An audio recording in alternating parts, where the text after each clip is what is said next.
Hi folks, John Dunn here, RPG freelancer, publisher from Meliorvia. I'm up here at Immortals with Mikey. What is up, John? And I'm sorry about the dullness in the background, but I am joined by one friend at least. We're going to talk some urban fantasy and occult horror. You familiar with those genres? No, but as soon as you pulled up the photo, I was like, this is already eerie enough. So I'm intrigued. World of Darkness is kind of the iconic urban horror setting for RPGs. That's the one that White Wolf has been publishing since really the 90s, though they've gone through a few iterations of it.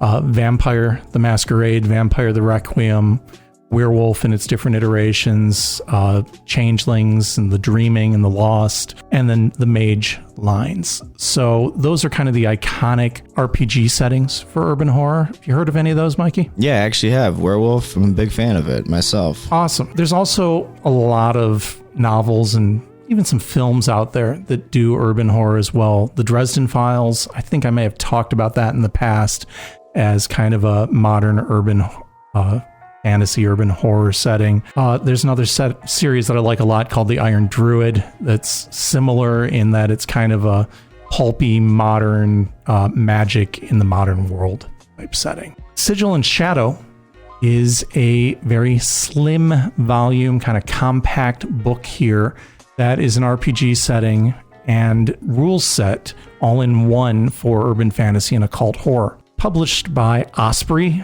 Osprey is a company not primarily known for their RPGs.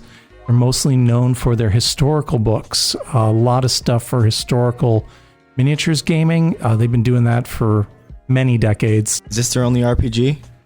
They've done a few recently, and they've actually started doing some fantasy stuff maybe in the past 5-ish years, but not a lot of them. And this is certainly the first one of theirs that I've read. So this is by R.E. Davis, and it uses the D00 light system, which was previously published by DW Studios for their Bare Bones Fantasy system. Can't say I'm familiar with that one at all, but it's basically a percentage system. So you're going to roll a D100, and you're trying to roll under your attribute plus skill, which again, your attribute and your skill are both going to be a percentage, probably on the order of 50-50 and something you're skilled in as a starting character. Characters in this are kind of iconic urban fantasy type characters. You've basically got one which are the good guys. They're the people who are investigating these dark entities that are trying to corrupt the world. And then you've got the shadowed, and the shadowed court are creatures that are trying to live among humanity, often exploiting humanity. So with the illuminated, you've got seekers. They're basically scholars of the unknown. Hunters, which are, what it says on the tin. They're trying to hunt down these monsters. Protectors, kind of defenders, people who are going out of their way to protect people who might be endangered by these creatures. And keepers, which are people who they know about the conspiracy, trying to find out more about it. I think Giles' character from Buffy the Vampire Slayer, where he plays a watcher, kind of an iconic version of that keeper character. The flip side of that is you have the Shadowed Court, which you have Devoted, which are basically warlocks. So they're drawing their power from some supernatural, extraplanar deity type being. You have Hosts, which are people who are possessed, possibly by a demon, possibly by a ghost, possibly by some other extraplanar entity. Ravenous, which is kind of a lump category for supernatural entities that need to depend upon humanity to keep them going. The examples they gave were vampires that need to feed on blood, zombies that feed on brains, lycanthropes that feed on flesh, and then the afflicted, which are people who are just kind of touched by magic and outcast from society because of that. Wait, so they just get touched by magic and they're gone forever? Well, they're living on the very fringes of society. They can't relate as well to people because of the contamination that they've had. Yeah. Sad. Tragic. Yeah. I mean, all of the Shadowed Court entities are kind of, tragic beings. And that's kind of what makes a lot of the World of Darkness RPGs very popular, in that you're playing somebody who's got an affliction and is trying to overcome it. Once you get through picking those, and what those choices might be available is going to depend on the type of campaign that the game masters creating. One of the nice things I liked about this is that it's a very open world setting, so the GM can easily pick and choose what elements they want to have fit into it. But once you get past those initial choices, then you've got perks and powers and mysticism, different options that are available to the illuminated and the shadowed that make them more than just a normal human. And then there's a bones system, which is kind of a luck point that you recover through your drive. And a drive is your character's primary motivation for interacting with magic and, the hidden world of the supernatural. Bones can also be spent during character creation, so the number of bones that you have to use as luck points during play is going to depend upon choices you made earlier on. Then there's powers and flaws for the shadow creatures, which they call manifestations and burdens. And then there's a whole magic system, which in my read through felt kind of fast and loose, which I do think kind of fits this slim rule system that they've got in place.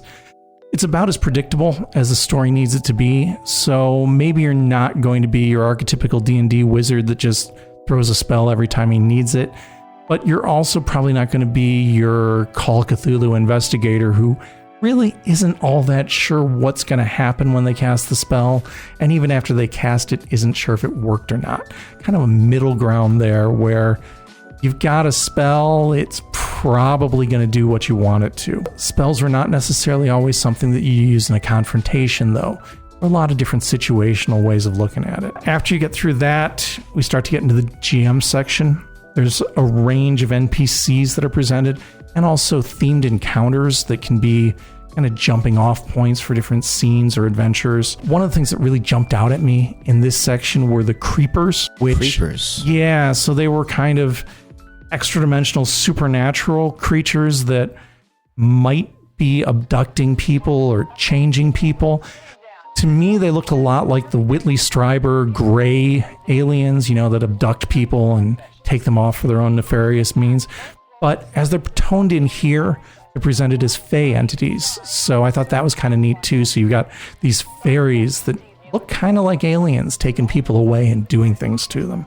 Diving deeper into the GM section, there's a part that they call setting the stage, and it offers a lot of quick solutions for getting your campaign going fast, rolling characters out to the players quickly, just kind of fast setting and story development because, people are busy.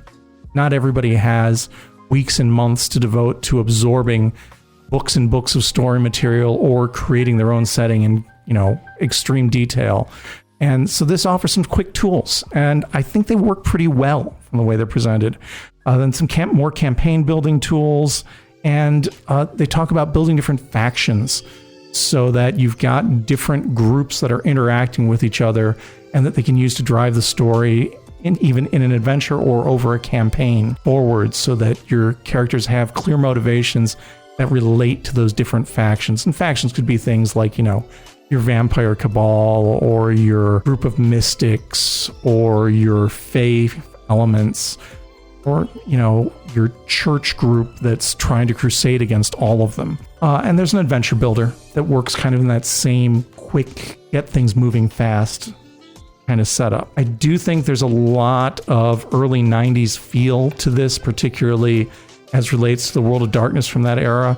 I felt that some of this artwork really was reminiscent of Tim Bradstreet's stuff from the early vampire and mage era. I was about to say, it looks just like vampire art. It's very reminiscent of that, though I think all this was done by one artist. Don't remember his name off the top of my head. Here we go. Louis Sands. Props to him because it's some really evocative art. Published by Osprey Press. It is 208 pages and it is $35. Got a couple copies here on the shelf at Immortals Inc., so stop in, check it out if it's something that might be up your alley. If you're in the paranormal mood, you know where to find us. Till next time, good gaming, folks. Later, guys.